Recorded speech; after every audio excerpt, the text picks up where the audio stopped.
nombre de Jesús. Amén. Pues comenzaré diciéndole que en nuestra vida diaria nosotros recibimos noticias buenas y noticias malas. Recibimos todo tipo de noticias que nos agradan y que no nos agradan. Pero hay momentos o hay noticias que llegan a nuestra vida de forma inesperada. Noticias malas, noticias fuertes, que vienen y como que golpean nuestro ser totalmente. En esas noticias difíciles que llegan a nosotros, mueven todo nuestro ser y vienen de manera inesperada y todo nuestro entorno cambia por una noticia que viene a nuestra vida.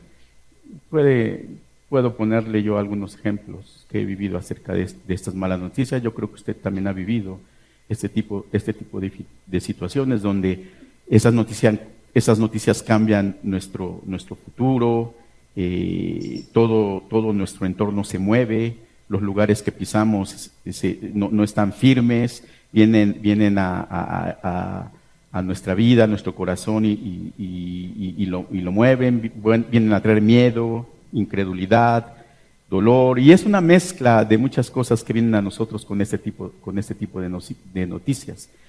Y nuestra mente da vueltas, buscamos explicaciones, culpables, buscamos soluciones, y si yo les sigo comentando todo esto acerca de esas noticias, es algo que viene a nosotros, que impacta y que nos mueve totalmente. Normalmente no estamos preparados nosotros para recibir este tipo de noticias, aunque deberíamos estarlo. Vienen a nosotros y no estamos preparados para recibir muchas veces noticias negativas.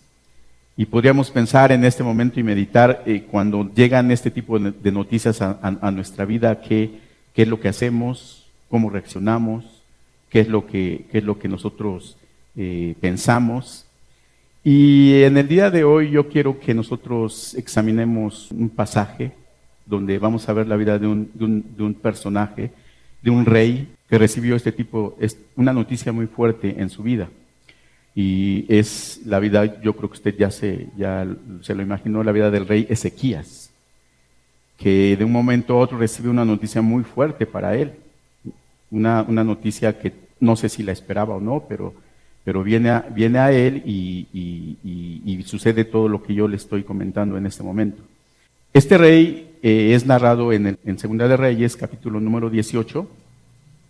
Podemos ver ahí, no voy a leer todo, pero en el capítulo 18, en los primeros 8 versículos, narra su vida de lo que es él. Y muy resumidamente nos dice lo que es él, pero el versículo 3 resume lo que es él. Dice: hizo lo recto ante los ojos de Jehová, conforme a todas las cosas que Dios había hecho David su padre. Hizo lo recto ante los ojos de Jehová, conforme a todas las cosas que había hecho David su padre. Ahí en ese versículo, Segunda de Reyes 18, versículo 3, podemos ver resumido lo que es la vida del rey Ezequías. Hizo lo recto ante los ojos de Dios, conforme a todas las cosas que había hecho David su padre. Entonces, en ese versículo podemos ver quién era él: una persona recta, una persona íntegra, alguien que había seguido los preceptos de Jehová, que había reinado con toda rectitud, había hecho muchas, y ahí nos narra todo lo que él hizo para que Dios lo pudiera mirar de esta forma, el rey Ezequías. Sin embargo, en el capítulo número 20, donde vamos a ir, por favor, Segunda de Reyes, capítulo número 20, recibe la noticia de la que le estoy hablando. Dice la palabra de Dios: en aquellos días Ezequías cayó enfermo de muerte, y vino a él el profeta Isaías, hijo de Amós, y le dijo: Jehová dice así: ordena tu casa, porque morirás y no vivirás. Entonces él volvió su rostro a la pared y oró a Jehová y dijo: te ruego, oh Jehová, te ruego que hagas memoria de que he andado delante de ti en verdad y con íntegro corazón, y que he hecho las cosas que te agradan. Y lloró Ezequías con gran lloro. Y antes que Isaías saliese hasta la mitad del patio, vino palabra de Jehová a Isaías diciendo: vuelve y di a Ezequías, príncipe de mi pueblo: así dice Jehová, el Dios de David tu padre: Yo he oído tu oración y he visto tus lágrimas. He aquí yo te sano. Al tercer día subirás a la casa de Jehová y añadiré a tus días 15 años y te libraré a ti y a esta ciudad de la mano del rey de Asiria y ampararé esta ciudad por amor a mí mismo y por amor a David, mi siervo. Y dijo Isaías, tomad masa de higos, tomándola le pusieron sobre la llaga y sanó. Y entonces aquí en el primer versículo podemos ver la noticia que él recibe. Este episodio que se sitúa cronológicamente alrededor del año 700, durante la invasión asiria. Si usted lee un poquito antes, usted se va a dar cuenta de lo que sucede ahí, cómo hay una invasión asiria al reino, cómo Dios los libra de esa invasión, y entonces viene esta parte que nosotros estamos leyendo. Él tenía aproximadamente 39 años, una persona muy joven, ¿no? Una persona de 39 años, cuando recibe este anuncio de parte del profeta. Y yo quiero decirle que podríamos verlo esto como una historia, pero esta historia va más allá de algo que leemos, sino yo creo que es una historia que nos muestra la relación que puede tener un hombre entregado a Dios con su Dios, que reconoce totalmente la dependencia de Él. Y yo quiero que a través de este tiempo que vamos a estudiar la palabra de Dios, profundicemos y descubramos lo que es la fe, lo que la fe activa puede hacer en nosotros, que no solamente puede cambiar un destino temporal, sino que va más allá de cambiar situaciones que tienen que ver con lo que vivimos nosotros diariamente, y nos lleva a alinearnos totalmente al plan eterno de Dios, al plan de redención de Dios. Y entonces podremos ver nosotros aquí cómo la voluntad de Dios quiere llevarnos no solamente a beneficios que tienen que ver con lo que nosotros vivimos en este tiempo, sino que las bendiciones o los beneficios que tiene Dios para nosotros van más allá, van mucho más allá de lo que nosotros podemos ver, de lo que nuestros sentidos pueden percibir. Y esta es una historia que nos muestra y nos revela verdaderamente el amor y la misericordia que tiene Dios para con sus hijos. Entonces, nosotros vamos a ver todo esto, y yo este pasaje lo he dividido en 3 puntos. Punto número 1, el anuncio de su muerte. Punto número 2, la oración de este varón. Y punto número 3, la respuesta misericordiosa de Dios. Entonces, este pasaje lo acabamos de leer y vamos a ver en estas secciones que yo le di, y vamos a estudiar un poco, profundizar un poco acerca de lo que Dios quiere enseñarnos en esta mañana. Punto número 1, el anuncio de su muerte. Este pasaje inicia con un mensaje del profeta directo y contundente para este hombre, para este rey. Jehová dice: ordena tu casa porque morirás y no vivirás. Versículo número 1. Dice Isaías, hijo de Amós, le dijo: Jehová dice así: ordena tu casa porque morirás y no vivirás. Esto se lo dice al rey. Y esto no es solamente un diagnóstico médico o un diagnóstico que él esperaba, sino es una palabra que venía de parte de Dios, y esa es la importancia que yo le veo aquí. Es una palabra que viene de parte de Dios por medio del profeta para este rey. Resalta, yo puedo ver aquí la palabra de Dios, donde podemos ver la soberanía sobre la vida y la muerte, porque Dios mismo le está diciendo a este hombre: ordena tu casa porque vas a morir, Él dice, aquí dice este versículo, que él estaba enfermo ya, que ya tenía una enfermedad, y entonces tenía la enfermedad, pero yo pienso que no esperaba que iba a morir en ese momento, sino tal vez ya tenía tiempo y él venía arrastrando esto, y pensó, yo creo, como todos pensamos cuando nos enfermamos, que en algún momento vamos a curarnos o vamos a recibir la sanidad. Y sin embargo, viene la palabra de Dios y le dice: pues ordena tu casa porque vas a morir, porque no vivirás más. Y en esta palabra, como yo le comento, puedo ver la soberanía de Dios sobre la vida de cada uno de nosotros. Él determina lo que nosotros estamos viviendo. dentro de su amor y su misericordia, siempre Él determina lo que es, lo que nosotros vamos a vivir. Deuteronomio 32-39 dice: yo hago morir y yo hago vivir, yo hiero y yo sano, y no hay quien pueda librar de mi mano. Esa es la soberanía de Dios sobre la vida y sobre la muerte. Y así lo muestra la palabra. Yo hago morir y yo hago vivir, yo hiero y yo sano, y no hay quien pueda librar de mi mano. Deuteronomio 32-39. Y podemos ver, y comencé diciéndole lo que era este hombre delante de Dios, un varón íntegro, obediente, que había hecho muchas cosas en favor de Dios, de lo que Él le había dicho.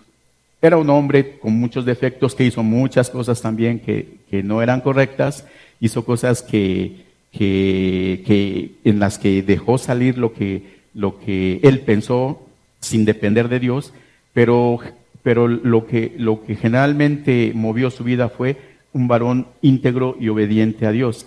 Entonces, lo que acabamos de ver, no hubo otro como él entre todos los reyes de Judá. Dice Segunda de Reyes 18:5.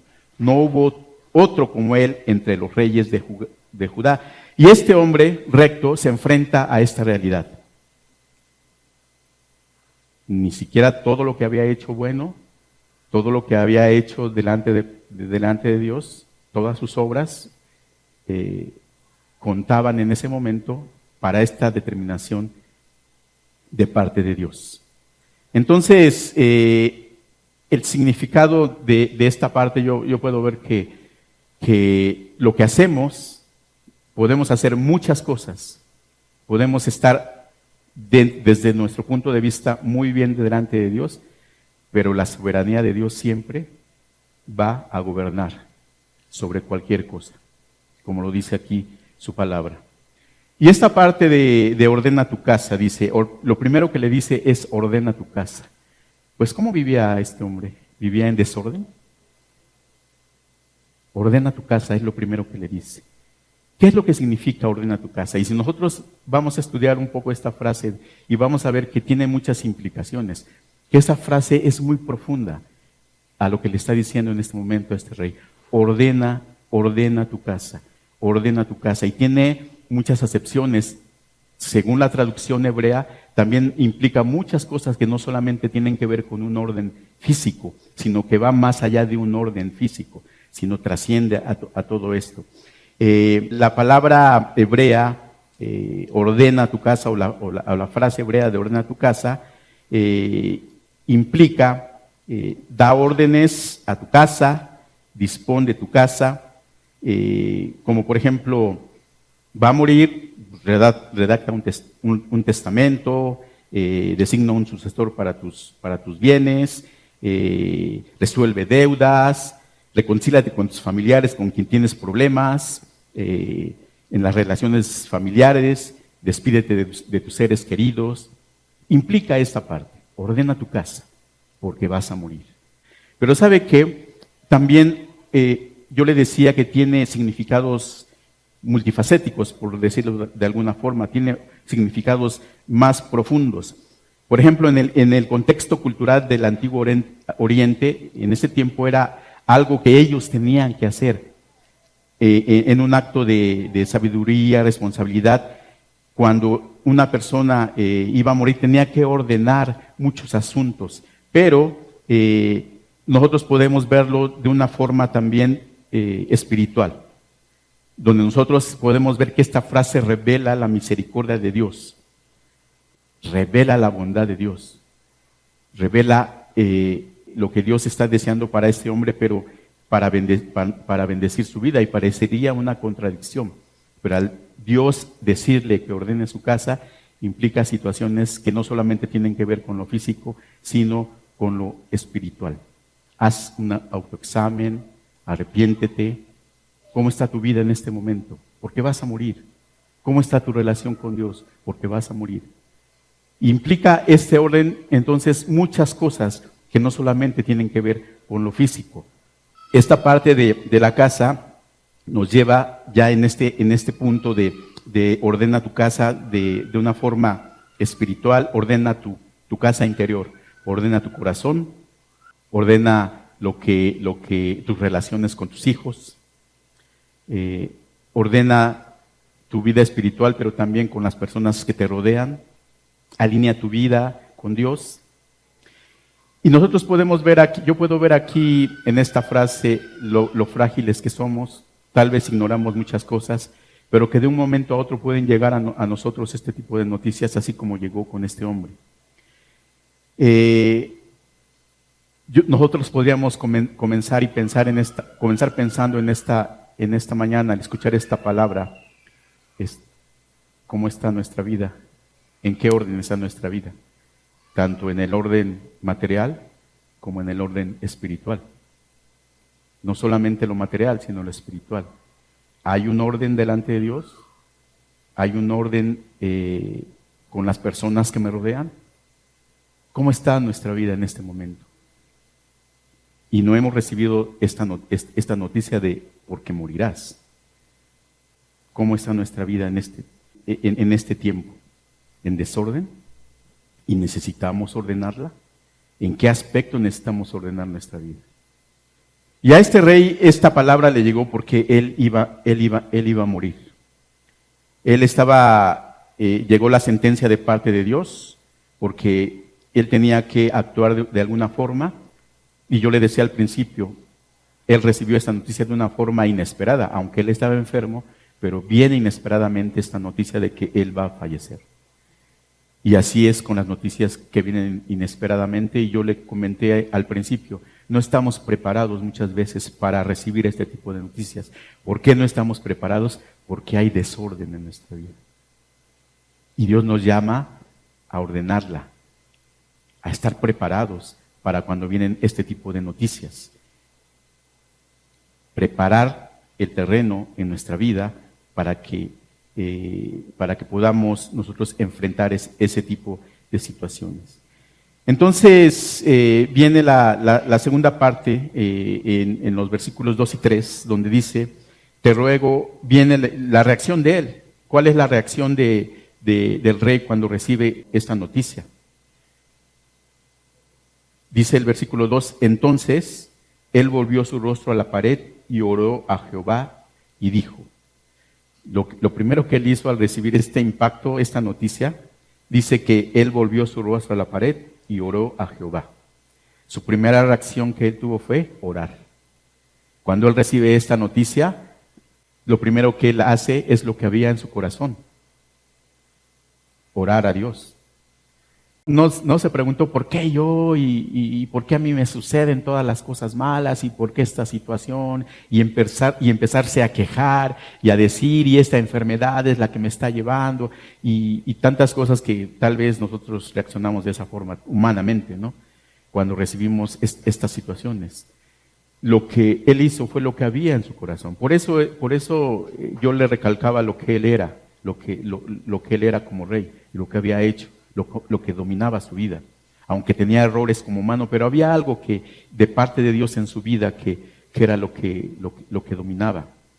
Y entonces él dice, lo primero que hace es orar, vuelve su rostro a la pared y ora a Jehová. Ora a Jehová, recibe el impacto y dice el versículo 3, su oración, te ruego, oh Jehová, te ruego que hagas memoria de que he andado delante de ti en verdad y con íntegro corazón, y que he hecho las cosas que te agradan. Y lloró Ezequías con gran lloro. Y bueno, el impacto que recibe sí impacta sus sentimientos, ¿no? Porque dice que lloró y clamó a Jehová. Yo me imagino el clamor de este hombre al recibir esta noticia, y lo que hace es, dice, haz memoria, Señor, de lo que yo he hecho por ti. Haz memoria de lo que yo he hecho por ti, lo que nosotros acabamos de leer hace un momento. He andado delante de ti en verdad y con íntegro corazón, y he hecho las cosas que te agradan. He hecho las cosas que te agradan. ¿Y cuántos podemos decir también eso, no? ¿Cuántos podemos orar así?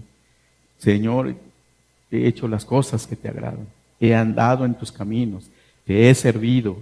Mi vida te la he entregado. Y este hombre apela a lo que él había hecho para Dios, a su vida entregada a Dios. Y sin embargo, él estaba en esa situación. Su respuesta no es de pánico, su respuesta no es de miedo. ¿Qué puede ver en la respuesta de este hombre? ¿Qué puede ver en la respuesta de este rey a Dios cuando recibe esta noticia? ¿Qué es lo que puede ver? ¿Fe? ¿Entrega? ¿Qué puede ver en la respuesta de este hombre? ¿Qué, perdón? Orden en su corazón. ¿Qué más puede ver usted en la vida de este hombre? Una gran necesidad de recibir la bendición, de recibir una respuesta de Dios a la situación. ¿Qué más puede ver usted en la respuesta de este hombre? Confianza, fe. Lo primero que hace. Reconocer los parámetros de Dios y andar en esos parámetros.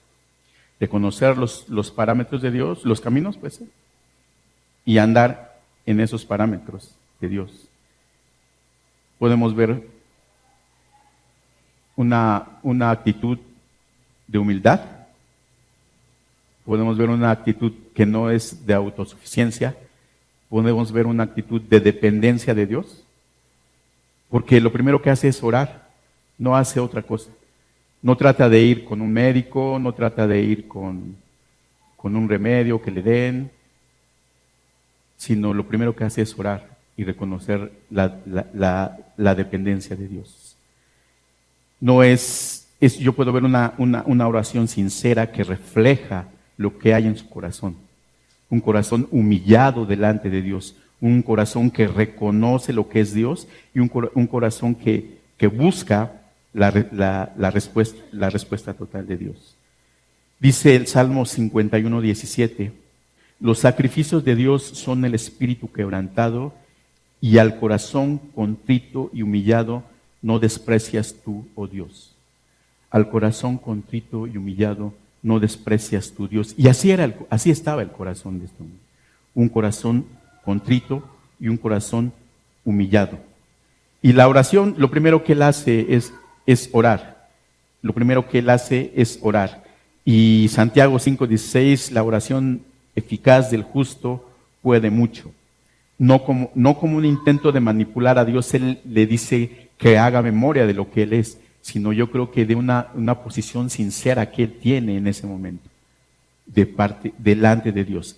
Reconoce que su vida es recta, que su vida recta no es de que él es muy bueno, sino que es fruto de lo que él ha recibido de parte de Dios.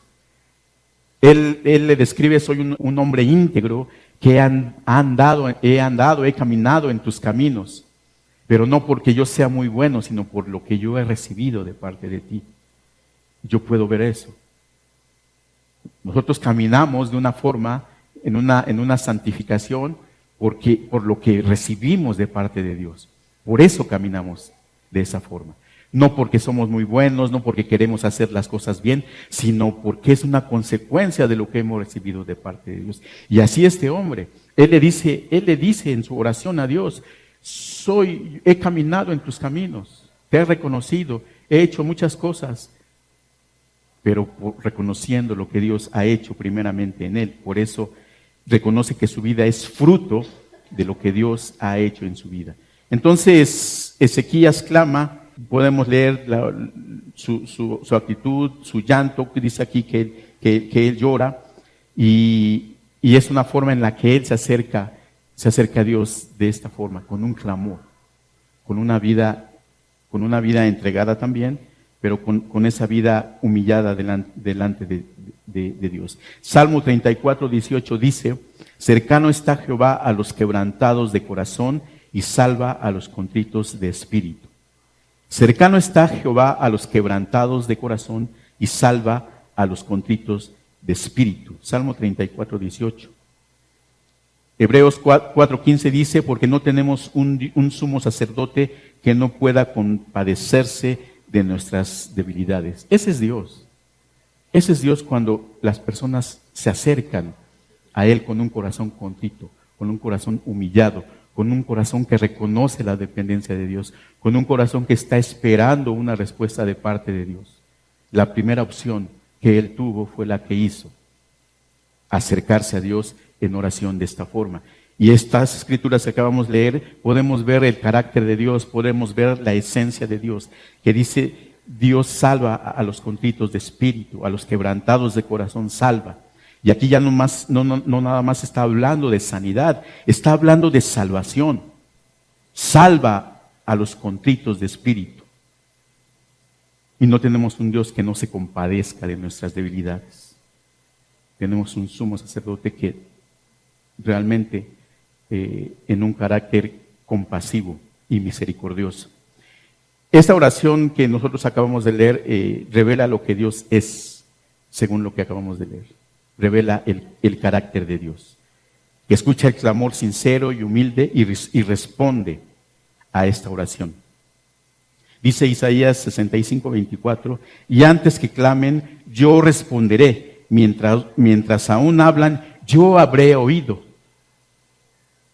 Esta palabra es muy, muy fuerte para mí porque nos muestra lo que estamos viendo de parte de Dios. Dice, antes de que clamen, antes de que ustedes hablen, antes de que ustedes abran la boca, yo respondo. Mientras ustedes aún hablan, yo habré oído. Y es el ejemplo que estamos viendo aquí con este hombre. Y es el ejemplo que puede haber en nosotros también cuando clamamos.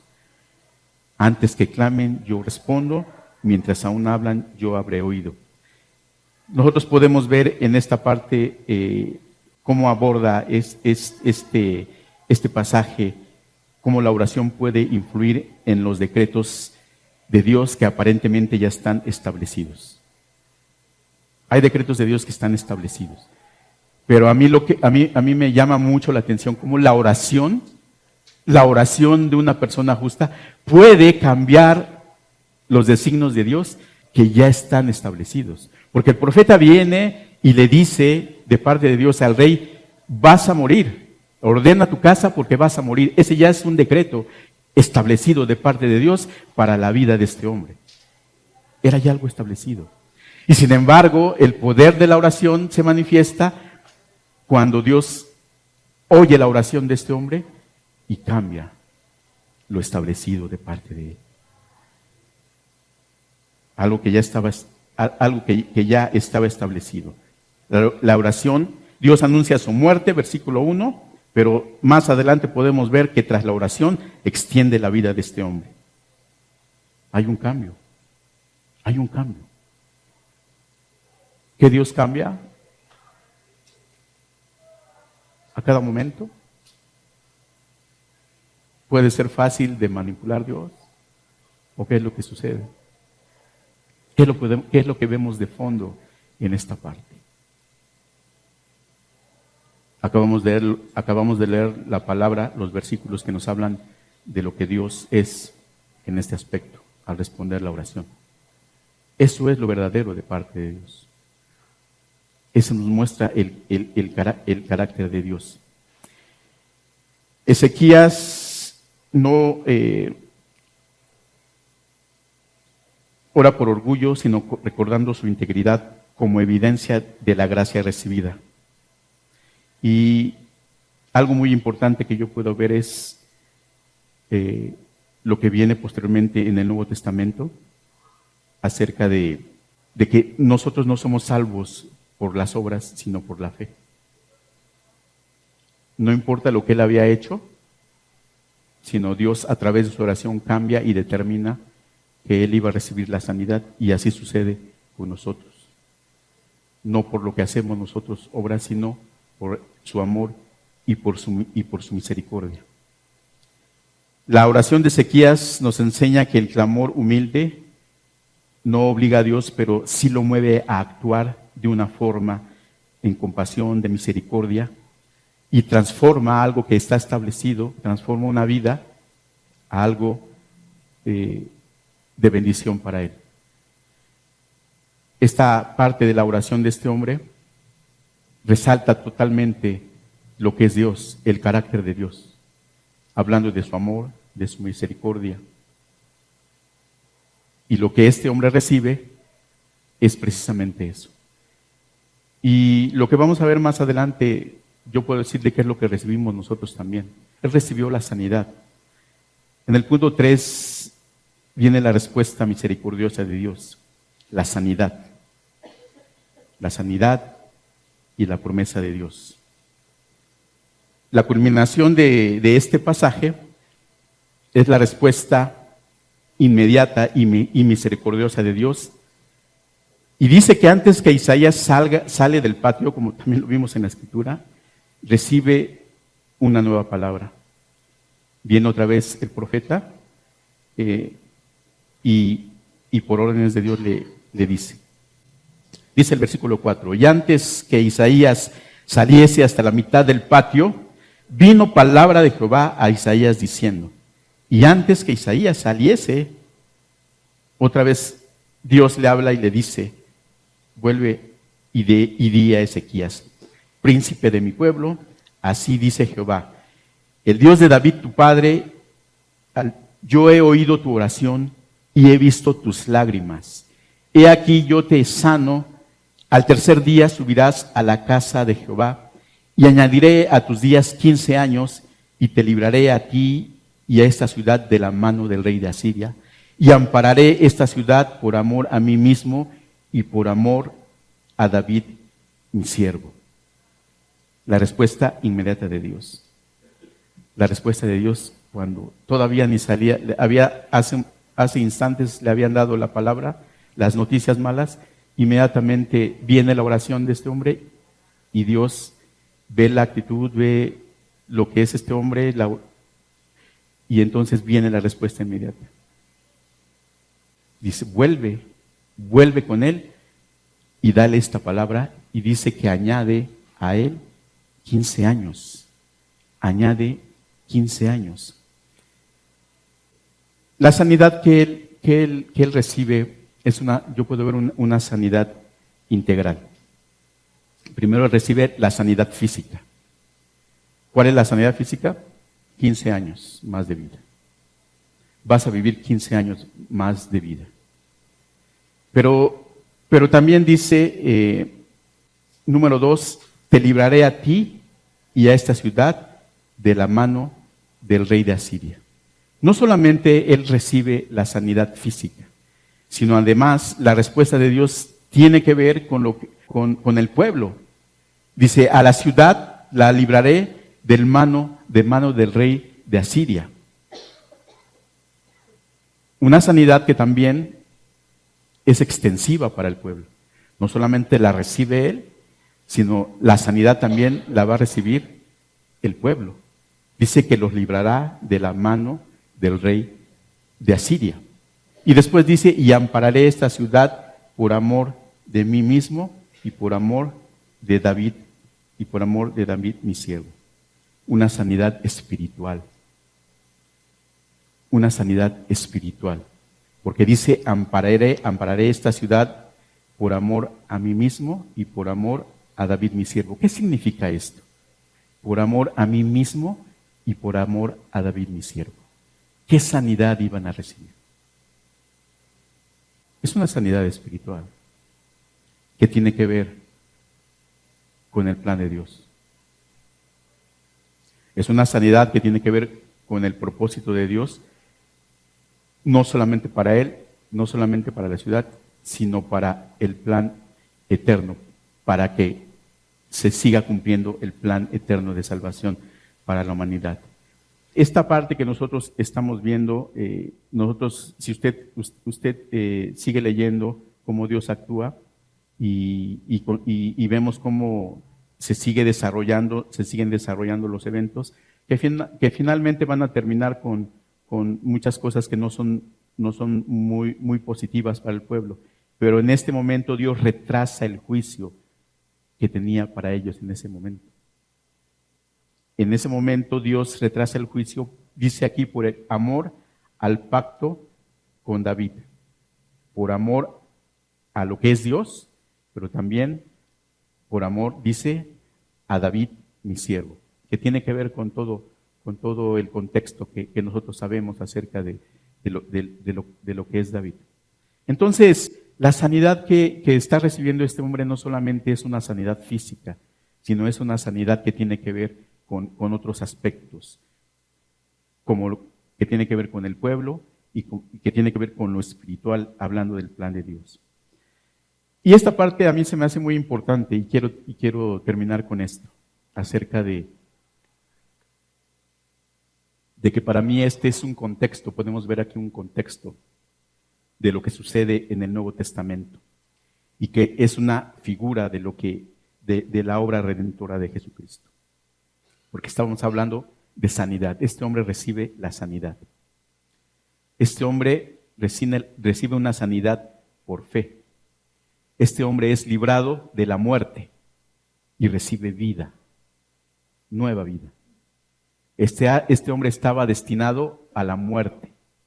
Era muy bueno, había hecho cosas muy buenas, pero su destino era la muerte. Él ora, viene la misericordia de Dios y recibe vida. Recibe una nueva vida. Por medio de su oración humilde, por medio de lo que él había recibido, él ora y él recibe nueva vida. Él estaba destinado a la muerte. Y es la obra redentora.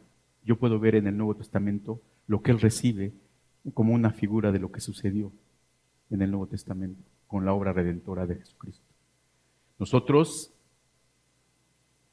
podríamos ser muy buenos, hacer muchas cosas muy buenas, pero estábamos destinados a la muerte eterna. Nuestro destino era la muerte.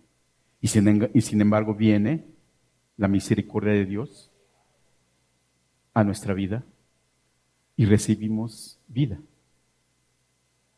De este lado es algo físico, pero para nosotros es algo espiritual. Algo espiritual. Dice en Marcos 5:34, hija, tu fe te ha salvado, ve en paz. Cuando Jesús sanaba a las personas, mencionaba estas palabras, tu fe te ha salvado. No estaba hablando solamente de la sanidad física, sino estaba hablando de una sanidad eterna, de una sanidad espiritual. Juan 11:25 y 26 dice, yo soy la resurrección y la vida. El que cree en mí, aunque esté muerto, vivirá. El que cree en mí, aunque esté muerto, vivirá. Dios concede la sanidad física, pero ¿sabe qué es lo más importante? Que nos lleva a lo espiritual, a una sanidad espiritual. Nos libra de la muerte y nos da vida, nos da vida eterna. Entonces yo puedo ver aquí una interacción, nos habla de la soberanía de Dios con sus designios y la eficacia de la oración de este hombre. Dios había establecido ya algo, pero la oración se puede, algo, por ejemplo, un decreto irrevocable, morirás y no vivirás, pero la oración revoca lo que Dios había determinado y entonces nosotros vemos ahí también la soberanía de Dios revelada, donde Él le dice, te añadiré 15 años más. Yo no pretendo que nosotros analicemos por qué, si cambia Dios o si no cambia Dios. Es la soberanía de Dios. Deuteronomio 29:29 dice, las cosas secretas pertenecen a Jehová nuestro Dios, mas las reveladas son para nosotros. Hay cosas secretas que son solamente de Dios. Y esas solamente le pertenecen a Él. Y las cosas reveladas son para nosotros. Lo que Dios quiere revelarnos, nos lo revela a través de su palabra. Pero Dios tiene cosas secretas y tiene cosas ocultas que solamente le pertenecen a Él y que no son cuestionables. Si había determinado algo y posteriormente a través de la oración cambia ese decreto y sana a este hombre. Entonces podemos ver ahí la soberanía de Dios. Y la Biblia nos muestra muchas situaciones donde ciertos personajes oran y Dios obra cambiando ciertas cosas en favor de lo que la gente obra, en favor de la oración. Le menciono nada más uno rápidamente. ¿Se acuerda de Jonás y de Nínive, donde la ciudad iba a ser destruida, verdad? Y no fue destruida. ¿Por qué no fue destruida? ¿Recuerda por qué no fue destruida?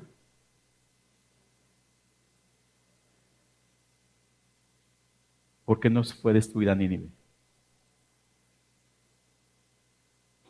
Bueno, se lo dejo de tarea.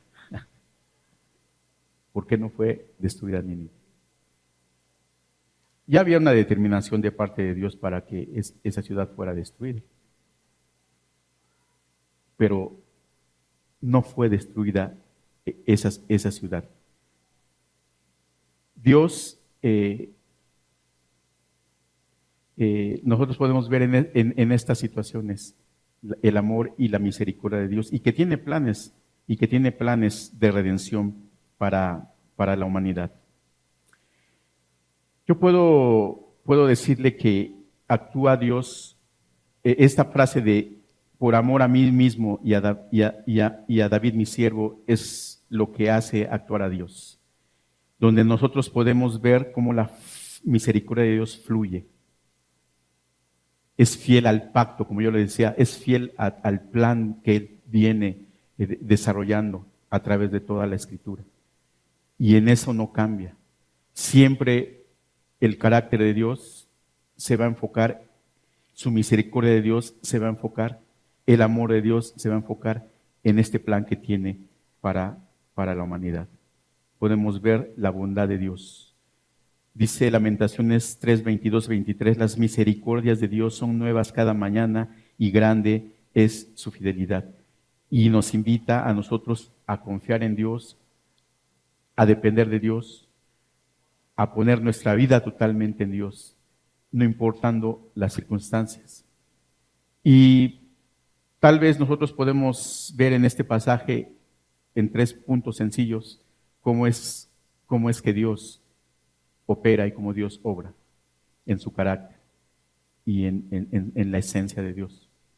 Pero también a mí me llamó mucho la atención la parte donde nosotros podemos ver y asimilar también esa misericordia de Dios cuando estando destinados a una muerte espiritual,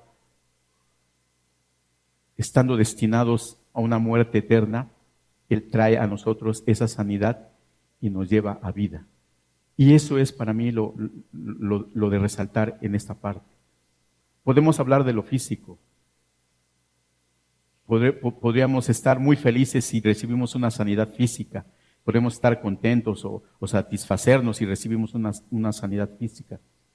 Pero la sanidad de Dios va mucho más allá de una sanidad física, como la acabamos de ver en esta mañana. La sanidad de Dios penetra hasta lo eterno en nosotros.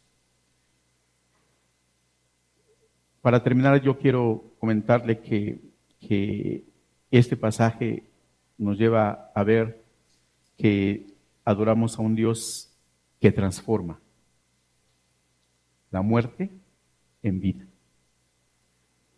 Transforma a una persona que está sentenciada a muerte y le da vida.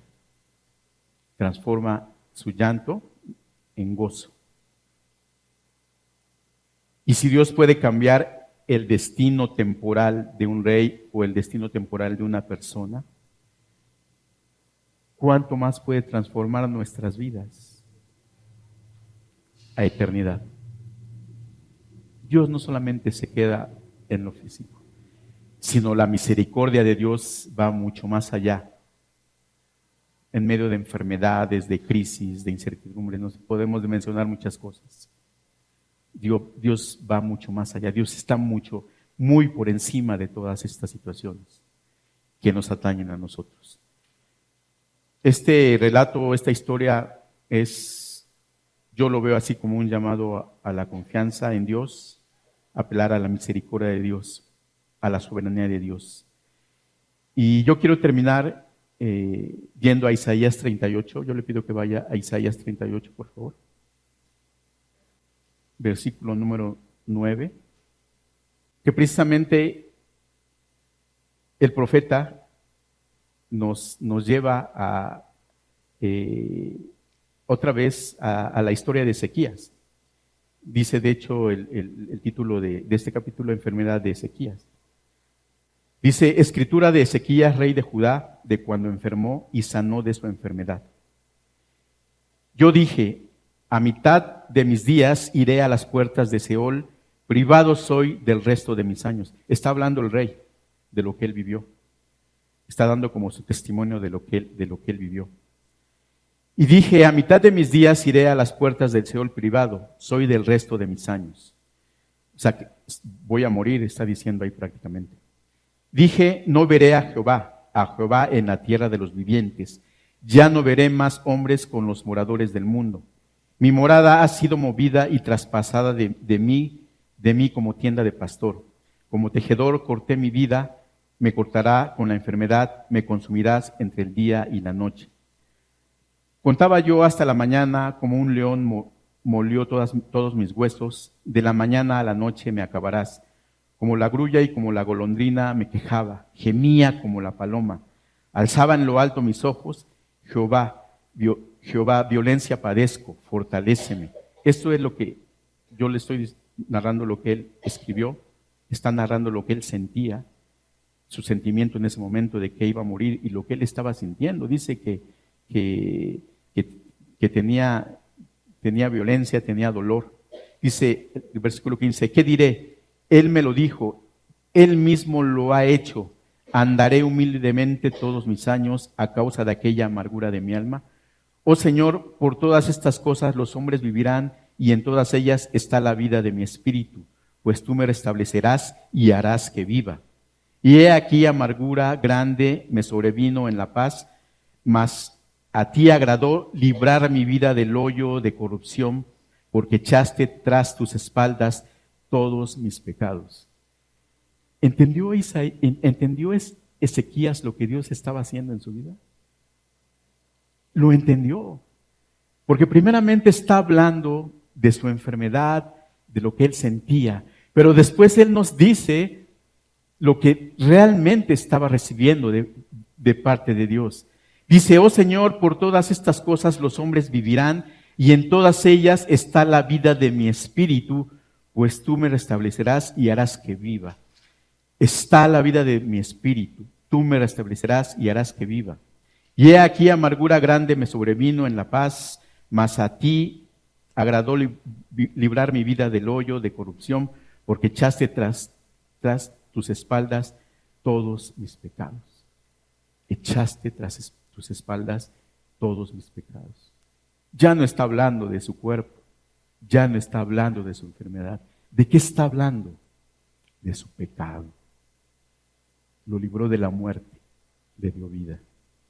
Lo libra de la muerte, lo libra del pecado, le da vida, pero le da vida eterna.